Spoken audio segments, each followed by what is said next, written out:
True saying that.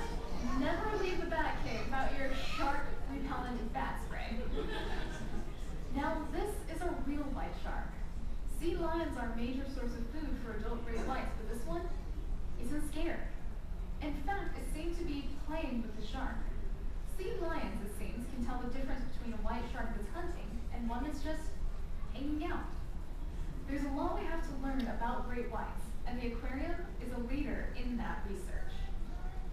Great white sharks are found worldwide in temperate and subtropical waters, but primarily in these locations: New Zealand and Australia, South Africa up to Mozambique, and a little bit closer to home in North America in the eastern Pacific Ocean.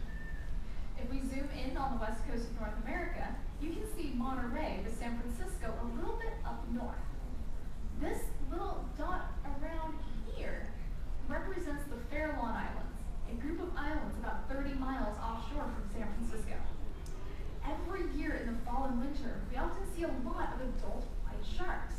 They're there for a very good reason. Any of you want to take a guess as to why?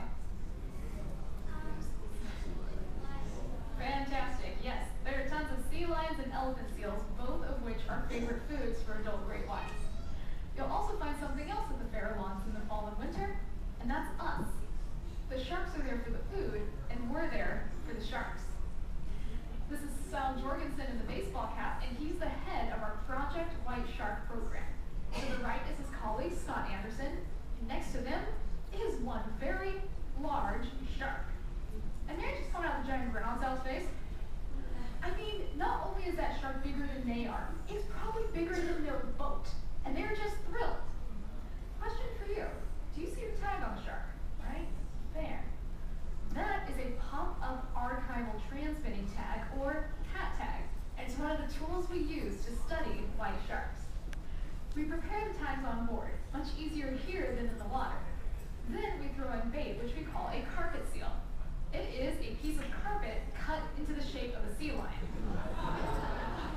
When the shark comes to investigate, we clip the tag on, then lower a camera into the water to ID the shark. Each shark has unique scars and notches on its dorsal fin, which we can use to identify individual sharks as they swim by. This may look like any other shark to you, but to us this is Tom Johnson. We first spotted Tom in 1987, and he kept coming to the Farallons every year for 26 years. Here's Tom's beauty shot. The thing is, Tom was already 10 to 15 years old when we first saw him. We used to think white sharks lived only 25 years, but Tom is easily 35, maybe even 50 years old. White sharks live much longer than we thought. Long-lived animals also tend to have few young and wait until late in life to have them. This makes them even more susceptible to overfishing and exploitation. We've learned this just by photographing them. The PAT tag tells us even more. It runs along attached to the shark, and every 15 seconds it's recording the water temperature, how deep the shark may be diving, and where on the planet it is. At a pre-programmed date and time, the tag will pop off and float to the surface. It then sends some of its information to us in an email via satellite, which means we get emails from sharks telling us where they've been on their travels. How cool is that? But to get the full data, we still need to get the tags back. And that's where a little help comes in. Do any of you like to walk the beach? Maybe look for seashells, other things? Well, I hope you're looking for one of these. Calvin found one. And Calvin, being a very smart young man, read the label, saw who the tag belonged to, and sent it to us. He received a reward of $500, which he used to start his college fund. So please, if you find a PAT tag, return it to us. You can receive a reward, and what we get is invaluable information about sharks. What I'm about to show you is the collective data from many different PAT tags. At the bottom of the screen shows time, and the lines are the movements of the sharks. There are two groups, one from the Farallons and the other from the Guadalupe Islands in Mexico. What we expected to see, and what scientists had always thought, is that white sharks were coastal. They would stay close to shore and never venture out into deep waters.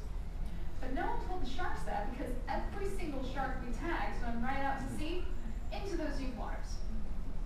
Some went to Hawaii for spring break, very smart, and one went even further than that. Then once summer was over, they went right back to the Fair Lawn or Guadalupe Islands. Coastal sharks, they're spending most of the year in deep waters where there's no food that we know of or anything else really. Today, the big question is, what is that? We have nicknamed it the White Shark Cafe. But what are they doing there? Maybe there's a food source we're unaware of, but Sal Jorgensen has a different idea. Maybe, like also at a cafe, some of the sharks are trying to get a date. He's noticed that while the females are cruising around the surface, the males are doing up to 150 deep dives every day, down to over 1,000 feet deep. Do any of you find that impressive? We think the lady sharks do too. But we still need to find out. So Sal has teamed up with engineers at Argos and the Monterey Bay Aquarium Research Institute, or MARI, to develop a camera that can be attached to a shark's dorsal fin and film what's going on once the shark reaches the cafe. I can't even begin to describe all the programming and technical difficulties going into this, but Sal and his MARI collaborators have already beta tested a couple of these cameras. If you come back in a few years, we'll hopefully be able to tell you the results. We'll have unlocked another secret into the lives of the great white shark. Working in collaboration is always a good thing. We have great relationships with fishermen in Southern California who help us with our research with the juvenile white sharks. They draw their purse seine nets around a young-of-the-year shark. That is, one that's just a year old and is only 4 to 5 feet long. By reeling the net in, we can bring the shark close to us and then scoop it up into a highly oxygenated box called, uncreatively, a shark box. Once in the shark box, we'll take measurements of the shark's length and width.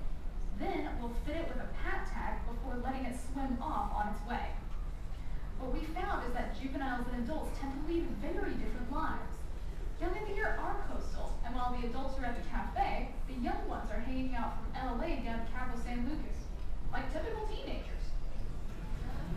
There's plenty of fish in Baja California, which is what young white sharks eat. They may also be staying out of the adult's way. Adult white sharks will prey on smaller sharks.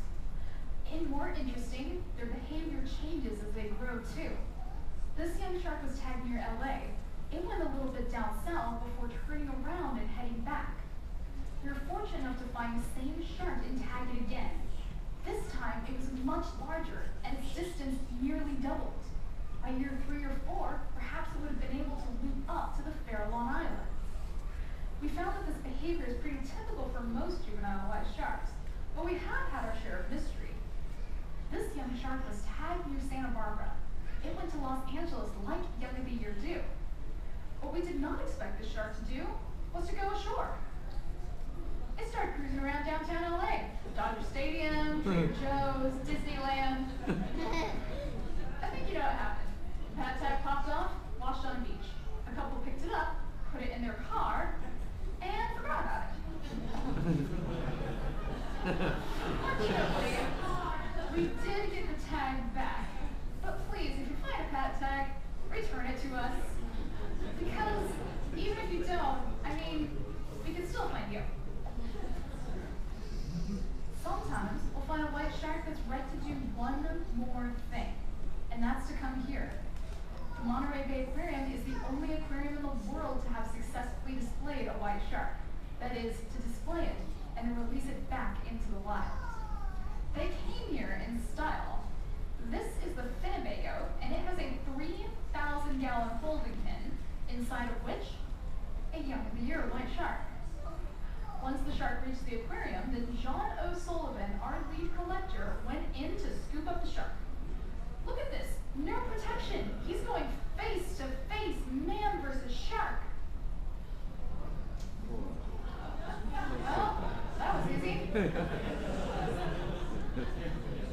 And then into our open sea exhibit. Now we don't currently have a white shark, but we have displayed 6 from 2004 to 2011. These sharks also helped out Sal Jorgensen in our white shark research. For instance, we learned that white sharks have no blubber. They store all of their fat reserves into their oil liver, which also determines their buoyancy. That is, the more food they eat, the higher they glide. This theory was tested at the aquarium. When our young sharks first came in here, they were quite small. They had no spare calories, and they tended to glide low or deeper down in the exhibit. Here, we're measuring the shark's length with a laser device. We fed the sharks really well, and they quickly grew larger and also glided higher as they had more fat to store in their livers. These sharks also assisted with a prototype of new tags, my favorite being the blubber burrito. It uses technology we're already familiar with, a pat tag and a Fitbit.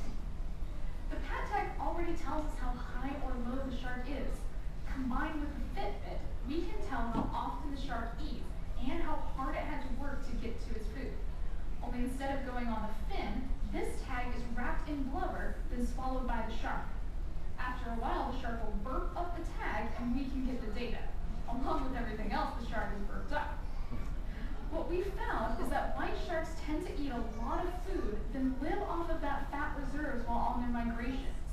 It turns out that a white shark can go for over a month without eating anything, which for comparison is like a human living off of 2 sandwiches per week.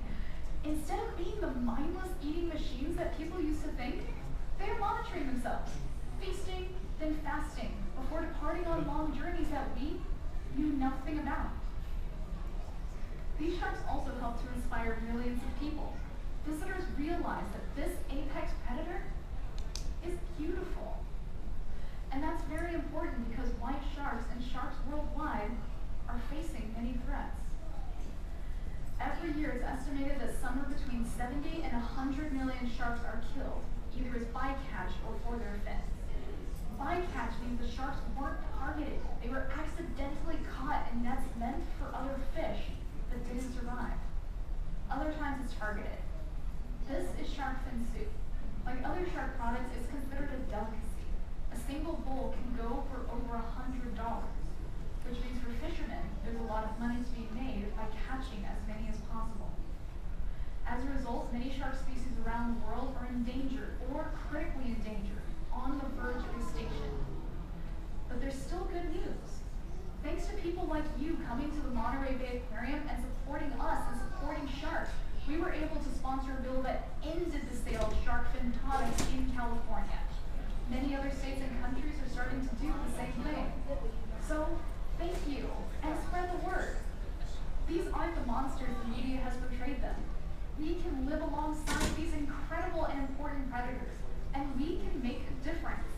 Eat sustainable seafood that doesn't harm sharks, and help create a brighter future for both humans and sharks. As I mentioned, we don't have a white shark on display. We have over a dozen species of sharks and shark relatives around the aquarium. And you can ask me any questions about sharks. Again, my name's Natalie, and I'd be happy to chat. Thank you so much for coming, and enjoy the rest of your day at the Monterey